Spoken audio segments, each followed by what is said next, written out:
안녕하세요. 산정입니다.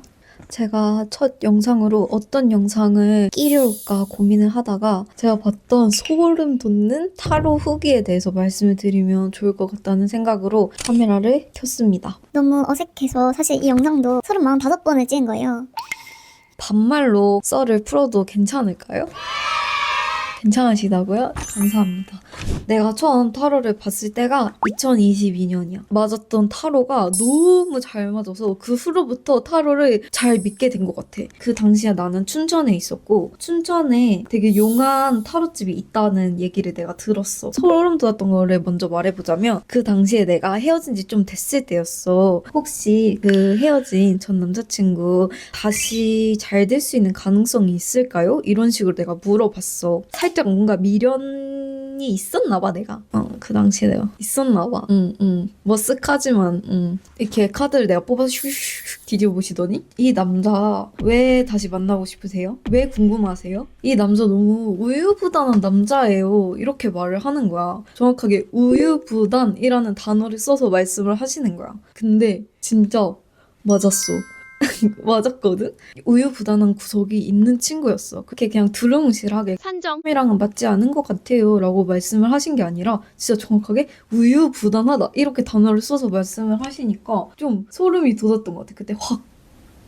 그리고 그 친구가 나랑은 진짜 안 맞았단 말이야. 산정님이랑 너무 안 맞는다라고 말씀을 하셨어. 산정님은 좀 이렇게 샥 이렇게 리드를 해줄 만한 남자가 좋지. 이 친구는 오히려 산정님이 챙겨줘야 하는 스타일이다 라고 했는데 그게 좀 잘 맞은 거야. 그래서 그때부터 내가 몰입이 확 돼가지고 이제 다른 연애운을 물어봤어. 이 전 남자친구 이제 가고 새로운 남자가 언제쯤 들어올까요? 이렇게 여쭤봤어. 근데 그 당시가 11월이라고 했잖아. 근데 22년에 남자친구가 생긴다는 거야. 근데 나는 그 당시에 썸남이 있었던 것도 아니고 이성적인 텐션으로 교류를 하고 있던 남자가 없었단 말이야. 그니까 내가 그 얘기를 듣고 응?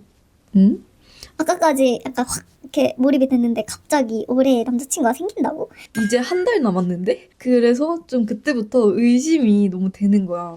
근데 그 선생님께서 성향까지 엄청 구체적으로 말씀을 해주셨어. 예를 들어서 뭐 되게 외향적인 남자고 좀 진취적인 남자다. 혜령님을 조금 이렇게 리드해줄 수 있는 남자다. 이런 식으로. 그 해에 진짜 한 달 만에 남자친구가 생긴 거야, 내가. 소름. 심지어 그 선생님께서 말씀하신 성향들도 되게 비슷한 부분이 많았어. 이 집 좀 대박이다 라고 생각을 했고, 그리고 2023년 운세를 여쭤봤단 말이야. 2023년에 하는 만큼 결과가 바로바로 딱딱딱 나올 거다라고 말씀을 해주셨는데 내가 영상 관련된 학과를 나왔는데 영상 공모전에 그 해에만 좀 작은 거 큰 거 합쳐가지고 5개를 내가 수상을 했어. 말 그대로 내가 작품을 내면 내는 대로 다 수상이 거의 된 거지. 근데 모르겠어. 그 말을 내가 듣고 거기에 힘을 입어서 열심히 해서 결과가 나온 건지 아니면 그만큼 잘 맞춰주신 건지. 그건 알 수 없지. 어쨌든가 맞아서 너무너무 신기했다. 라는 점이야. 두 번째로 내가 타로를 그분에게 또 받았어. 두 번째는 전화 타로를 봤어. 근데 좀 안 맞았어. 처음 봤을 때 엄청 정확하게 짚어서 말을 해주셨다 했잖아. 막 남자친구가 생길 거고 성향이 뭐고 올해는 어떨 거고 이렇게 되게 탁탁 짚어서 얘기를 해줘서 소름 포인트였던 건데 전화로 하니까 두루뭉실하게 말씀을 해주시는 거야. 그분하고 나는 대면 타로는 인연이었지만 전화 타로는 인연이 아니었던 것 같아. 아쉽지만 그분은 이제 전화 타로는 더 이상 보지 않아야겠다라고 생각을 하고 이제 세 번째 타로를 봤던 얘기를 해줄게. 내가 타로 유튜브도 진짜 자주 봐. 그래가지고 내가 즐겨보던 타로 유튜버 분에게 전화 타로를 받아야겠다라고 생각을 했어. 이분도 진짜 소름 돋게 좀 잘 맞춰주신 포인트가 있었어. 그 당시도 내가 헤어진 상태였어. 이게 사람이 심리가 약간 헤어지고 헛헛하고 외롭고 이러면은 또 그런 거를 약간 찾게 되어 있다니까. 이게 참 어쩔 수가 없어. 그치? 여튼간에 내가 그때도 마음이 이렇게 헛헛해가지고 그 당시에 X 이야기를 이제 했어. 전 남자친구가 혹시 연하예요? 이렇게 여쭤보시는 거야. 근데 연하가 맞았어. 그 선생님께서 연하인데 누나를 이기려 들지 않냐라고 말을 했는데 근데 진짜 맞았거든.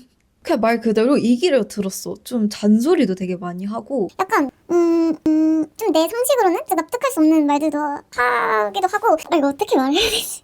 예를 들어서 운전 같은 거 할 때 그 당시에 내가 운전 면허를 딴 지가 한 달, 두 달 이 정도밖에 안 됐을 텐데 그 친구는 나보다 연하지만 나보다 운전 경력은 조금 더 길었던 거야. 내가 후진 같은 걸 할 때 약간 방향 같은 게 헷갈릴 수 있잖아. 아니 처음부터 후진 주차 잘하는 사람 있어? 있겠지. 있으신 분 대단합니다. 하지만 저는 못했어요. 나 못했는데 이제 그 친구가 이제 저런 사람은 운전하면 안 되는데 막 이런 식으로 말을 한다거나 그냥 진짜 이기려고 들었어. 이 싸가지 없는 이 유교 사상이 대한민국에서 말이야. 근데 그걸 진짜 딱 짚어서 말씀을 해주시는 거야. 이 친구는 당분간은 연락이 올 것 같진 않다라고 말씀을 하셨어. 그래서 나도 뭐 내가 뭐 심리학해서 타로 본 거지 뭐 내가 아쉬워? 나 하나도 안 아쉬워. 그리고 계속 나한테 그 친구랑 연락 잘 됐어요? 계속 그걸 물어보시는 거예요. 연락 잘 됐어요? 경쟁자 카드가 보여요. 뭔가 바람을 핀 것 같진 않은데 뭔가 여자들이랑 몰려다니는 이미지가 보여요. 라고 말씀을 하셨어. 그 당시에는 내가 그 친구가 그런 사람이 아니라고 생각을 했기 때문에 그 부분은 좀 아닌 것 같다라고 생각을 했었어. 선생님 말대로 그 타로를 보고 얼마 안 돼서까지는 연락이 안 왔어. 근데 좀 한참 뒤에 연락이 그 친구한테 왔었는데 선생님이 뭐 약간 바람기가 있는 것 같다. 여자를 좋아하는 것 같다라고 말씀을 하셨는데 좀 나한테 연락이 와서 하는 행실을 보자 하니 선생님 말씀이 맞으셨던 것 같다라는 생각이 들더라고. 여튼간에 그거는 넘어가고 그러면은 새로운 뉴 하이보이에 대해서 물어봤어. 이 친구 이렇게 계속 탁 치워버리고 새로운 남자가 그러면 들어오냐 들어오면 어떤 사람이냐 이랬더니 근거리에 남자친구가 생길 수 있다라고 말씀을 해주셨고 이 사람은 되게 무난하고 평온하고 두루두루 잘하고 그런 사람일 거다 했는데 실제로 그 이후에 만난 남자친구가 무난하게 두루두루 약간 이런 사람이었어. 그래서 그것도 미래에 만날 남자친구까지 맞춰주셨다는 게 좀 신기했어. 그래서 마지막 타로 본썰 마지막으로 올해 운세 2026년 운세를 신년맞이로 이분께 타로를 봤어. 내가 전화 타로만 본 게 아니라 전화 신점 사주도 봤거든. 만약에 궁금한 사람이 있으면 전화 신점 썰도 약간 소름 돋게 잘 맞추시고 디테일한 부분이 있어서 찍을 수 있으면 찍어볼게. 잘 맞았던 것부터 말을 해보자면 내가 지금은 프리랜서로 일을 하고 있어. 늦었지만 제가 취업을 하는 게 나을까요? 아니면 프리랜서로 계속 일해도 괜찮을까요? 이런 식으로 여쭤봤었어. 근데 선생님께서 님은 누구 밑에서 일을 할 성격이 아니다. 님은 자유로운 게 가장 중요한 사람이고 통제나 간섭을 매우 매우 싫어한다 라고 말씀을 하셨어. 오, 이거는 맞는 말이야. 틀에 갇히는 것 자체를 되게 싫어해서 취업을 하지 않은 이유도 있거든. 근데 이거는 살짝 반반인 게 자유를 싫어하고 간섭이나 통제를 좋아할 만한 사람은 많이 없을 거라고 생각을 하기는 해가지고 이거는 약간 반반? 공무원 준비를 한다거나 좀 안정적인 직장을 원한다 이런 친구들에게는 해당이 안 될 수도 있겠지. 아, 그리고 그렇게 말씀을 하시는 거야. 취업에 관해서도 그렇게 구체적으로 생각하고 계신 거 아니지 않나요? 이렇게 말씀을 하시는 거야. 근데 그게 맞았거든. 혹시나 해서 여쭤본 거였지 구체적으로 내가 이렇게 취업을 해야겠다 이런 거는 하나도 없는 상황이었어. 되게 잘 맞았었어. 잘 맞추셨던 거는 이 정도인 것 같고 미래에 대한 조언이나 예측을 해주신 거를 한번 말을 해볼게.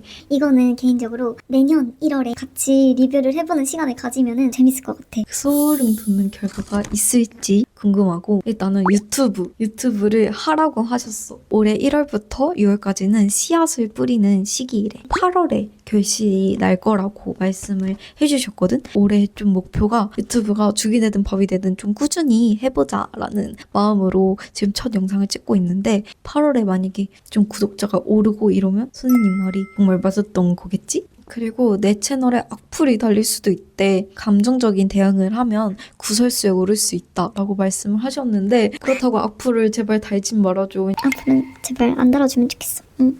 그리고 내가 역마가 있어서 활동 범위를 넓히거나 해외에 가거나 아니면 국내에 있어도 해외에 관련된 일을 하면 좋다라고 말씀을 해주셨어. 근데 내가 실제로 해외에 관련된 일을 지금 준비를 하고 있는 게 하나가 있단 말이야. 그래가지고 너무 좋았어. 그 일이 잘 되려고 그러나? 이런 생각이 들었고, 그리고 투자를 하지 말라고 말씀하셨어. 근데 원래 내가 주식이나 코인을 하지는 않아. 근데 요즘 대부분의 사람들이 다 주식을 하고 코인을 하잖아. 그래서 나도 좀 그런 거에 관심을 좀 가져볼까? 하는데 선생님께서 그렇게 말씀을 하시니까 좀 아쉽고 내가 진짜 주식이나 코인을 해서 한번 망하는 거를 테스트를 해봐야 되나? 그런 생각도 조금 들어. 근데 사실은 내가 소름 돋는 부분을 콕콕 집어서 말을 해줬지만 실제로 타로를 봤을 때는 내가 느끼기에 한 70에서 80%가 좀 맞는 부분이 많았고 한 20%, 30% 정도는 좀 아닌데? 하는 느낌이 있었던 것 같아. 그냥 내 마음이 헛헛할 때 헛헛한 마음을 조금 채워줄 수 있는